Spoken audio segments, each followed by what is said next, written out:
Congresswoman Jasmine Crockett arrives at the subcommittee on judicial ethics with a stack of documents in hand. She is invited to speak not as a witness to rumors, but as a federal lawmaker requesting formal review of a series of judicial decisions involving a federal judge whose identity has, until today, remained obscure in public discourse. Without waiting for opening remarks, Jasmine begins. Mr. Chairman, members of the committee, I'll speak plainly. What I'm about to present is not speculation, it's documentation, and it raises questions that this body must answer, regardless of political affiliation. She holds up a sealed folder. This contains verified financial records connected to a sitting federal judge. These are not leaked emails or anonymous claims. These are IRS-registered transfers tied to an account opened under a Delaware-based law office that, until last year, didn't even exist in corporate records. She continues, I am not here to attack a judge's character. I'm here because the rulings in at least 3 recent federal cases all favored entities with direct or indirect links to the Trump Organization. And I believe the data I present today shows those decisions may not have been impartial. No objections are raised. The room remains silent. Jasmine slides the folder forward on the desk. I am asking this committee to investigate whether this judge has received improper financial compensation. If so, we're not just talking about ethics violations. We're talking about judicial corruption at the federal level. Jasmine opens the folder. Her tone is precise. The judge in question is Harold M. Tierney, appointed to the federal bench in 2018. The case that initiated this review was Tierney Verda Treasury Holdings, ruled March 22nd of this year.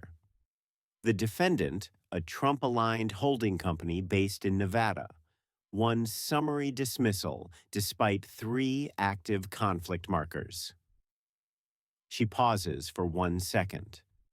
The ruling was swift. No oral arguments were heard. No motion to reconsider was allowed. Jasmine slides a new sheet forward. It's a timeline. This is a payment log showing a $4.2 million transfer from a shell company, Redstone Fidelity LLC, into a legal trust partially managed by a member of Judge Tierney's family. The transfer was executed March 23rd, 1 day after the ruling. She points to the name of the LLC. Redstone Fidelity shares accounting infrastructure with 4 entities formerly registered to Trump Campaign Holdings, Inc. The signature on the bank authorization, a known financial proxy for Trump's legal defense trust. She lifts another document. Her voice remains controlled. This isn't circumstantial. This is transactional, and if this committee fails to act on clear evidence of financial contamination inside a federal courtroom, we're no longer debating ethics. We're condoning them.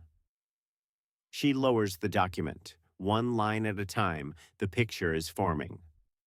Jasmine flips to a second page in the folder. This is not an isolated event. Judge Tierney presided over 2 other federal cases in the last 18 months, both involving Trump-affiliated business entities. She lifts the first docket summary. In January 2023, the case of Meridian versus Broadgate LLC, a real estate conflict where Broadgate, owned by a shell group linked to Jared Kushner, received a favorable ruling, no recusal, no disclosure. She lifts the second. October 2022, United States vs. Skyline Procurement. A defense contractor with documented political donations to Trump's PC was granted injunctive relief within 36 hours of filing. Judge Tierney expedited the hearing without justification. Jasmine turns to the financial overlays. In both cases, within 48 hours of each ruling, accounts linked to Redstone Fidelity LLC received high-value deposits, matching patterns, matching timing, matching sources. She lays three timelines side by side. No other judges in the district ruled on Trump linked cases during this window, and no other judicial profiles show financial signals crossing into related accounts. Jasmine looks toward the committee. This is not about proving criminal intent today. It's about asking why the same shell company, the same financial pathway, and the same judicial outcomes repeat, always ending in silence and profit. Her tone is firm but deliberate. The pattern is undeniable. Jasmine opens a manila envelope labeled Financial Transfer Chain A. She begins methodically. This is the origin path of the $4.2 million transfer. The funds were routed through a commercial account held by Redstone Fidelity LLC at Harbor South Bank in Miami.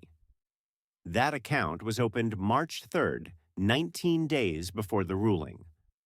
She holds up the account application. Authorized signatory, Clifford Maynard, Senior Counsel for Liberty North Strategies. That firm appears nowhere on Redstone's public registration, but cross-referencing addresses reveals both operate from the same P.O. box in Sarasota, Florida. Jasmine lifts another sheet. Liberty North Strategies is a registered legal services entity co-founded by Barry DiMartino, a former Trump fundraiser. The same Barry DiMartino who was subpoenaed in 2020 for misreporting super PAC contributions. She doesn't pause for effect. This isn't speculative. The same name, the same location, the same financial instruments.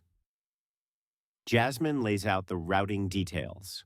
Harbor South Bank, Redstone Fidelity LLC, J. Tierney Legal Trust, managed by Judge Tierney's brother, Samuel. 3 days later, funds move again into a Delaware bond fund with no listed beneficiary. She lifts a final form. This document is notarized. It connects Redstone's signatory with Liberty North's director. Same hand, same ink, same timestamp. She closes the folder. If this committee ignores financial activity like this, we are sending a message that judicial integrity is for sale and no one is watching. As Jasmine lays the final document on the desk, a member of the committee, Representative Douglas Frayne, interjects. Congresswoman Crockett, are you suggesting that a sitting federal judge accepted a bribe from the former President of the United States? Jasmine doesn't blink. I'm suggesting that the documented flow of money aligns precisely with judicial actions that benefited Trump-affiliated entities, and that silence around those facts is no longer acceptable. Frayne tries again. Do you have evidence of a direct order from Donald Trump? Jasmine responds, I have banking records, LLC connections, matching legal signatures, and 3 rulings issued under highly unusual conditions, all followed by unreported transfers. If any other federal employee showed this pattern, they'd already be under investigation. A second member speaks up, this time a known Trump ally. This smells like political theater. Jasmine turns toward him calmly. No, this is financial forensics. If politics were my goal, I wouldn't have spent 4 months tracing LLC paperwork and subpoenaing commercial transfers. I brought you data, and data doesn't care about your narrative.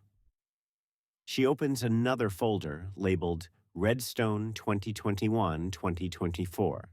I'm not here to speculate. I'm here to show this committee what it's refused to look at, because the silence benefits everyone in power. A few committee members shift in their seats. No one interrupts again. Jasmine holds up a sealed envelope marked Confidential, Source Verified. Her voice stays calm, but the shift in tone is clear. This envelope contains scanned documents, internal emails, and flagged transfers, provided anonymously by a former compliance officer at Harbor South Bank. She lets that settle. The source worked in the anti-fraud division. Their identity remains protected under whistleblower statute, but their verification was submitted under penalty of perjury to the Office of Congressional Legal Counsel. She pulls out one page, an internal audit flag. This document is dated March 26th, 3 days after the $4.2 million transfer. It shows that an internal compliance team at Harbor South flagged the Redstone account for excessive third-party deposits with unknown origin. Jasmine highlights a name on the page, Risk Review Lead, Milton Granger. The same Milton Granger who left Harbor South 2 weeks later and now works for Liberty North Strategies, the same firm tied to Redstone's creation. She continues without pause. In an internal chat log, Granger approved the transaction, then cleared it from the high-risk list manually, a process usually requiring 2 officers. This approval had only one, his. She lifts another document, a resignation letter. This letter, dated April 4th, was never submitted to HR, but it was attached to the leak. Granger's signature, typed in haste, final line, "I can't hold this together anymore." Jasmine sets the pages down. This is no longer about one judge. It's about a pattern of protection and a coordinated silence from institutions that should have raised alarms. Jasmine places 2 printed pages on the desk in front of her. They are excerpts from the United States Code, Title 28 and Title 18, the legal frameworks governing judicial conduct and federal bribery statutes. This section, she says, pointing to Title 28, paragraph 405, states that any federal judge must disqualify themselves from any proceeding in which their impartiality might reasonably be questioned. She looks up. If 3 undisclosed financial transfers from entities with direct ties to litigants don't qualify as reasonable cause, then the statute is meaningless. She turns to the next. Title 18, paragraph 201, bribery of public officials. The statute does not require a direct quid pro quo. It requires that something of value is given, offered, or promised to influence an official act. What we have here is not a gift. It's a payout, followed by judicial action. Jasmine pauses. This is not a personal failing of one judge. This is a failure of oversight, of enforcement, and of courage across banking institutions, judicial review boards, and this very body. She lifts her final line from the page. If this committee fails to act, then it signals that power protects power, and justice is nothing more than procedure, selectively applied. She looks each committee member in the eye. What you do next defines whether corruption is a flaw in the system or the system itself. Congresswoman Jasmine Crockett enters a confidential financial record into the public record. Her voice is steady. Her words are exact. This document is a verified interbank wire confirmation connected directly to the legal trust account of Judge Harold Tierney. She reads from the page. Transaction ID 42859 HSB originator Redstone Fidelity LLC beneficiary J. Tierney Legal Trust. Amount $4.2 million. Purpose legal services rendered. Authorization code CM982.execution. Time March 23rd, 12:31 p.m. Flag removed 1:02 p.m. by M. Granger.external review, none logged. Jasmine adds context. This transfer occurred the day after Judge Tierney ruled in favor of Trump Holdings, a decision that erased $86 million in pending liabilities. The recipient account was managed by the judge's brother. The sender, a shell company linked to a Trump-affiliated law firm. She raises a second page. The override code used on this wire bypassed normal security protocols. Approval was granted with a director-level privilege, despite no compliance review on record. She places both pages on the committee table. This isn't political, it's procedural. The transaction exists, the timeline is real, and the recipient is directly tied to the courtroom in question. Jasmine ends her remarks. I've entered the file into this committee's record, and I've released it to the Inspector General's office. Jasmine folds the final document and places it gently back into the folder. Her voice is quiet, but precise. We are not dealing with vague suspicion or distant speculation. We are facing a direct breach of judicial integrity, with names, dates, signatures, and institutional silence. She looks around the room. I stand here not to accuse for theater, but to document for history. This file is not just evidence, it is a mirror. It reflects what happens when power believes it is untouchable. Jasmine pauses. For too long, judges have operated under the myth of absolute immunity. But immunity was never meant to shield corruption. It was meant to protect fairness. Today, we see that shield being used to deflect accountability. She steps slightly forward. My colleagues, if we fail to act on this, then we accept a system where rulings can be purchased, silence can be negotiated, and justice can be subcontracted.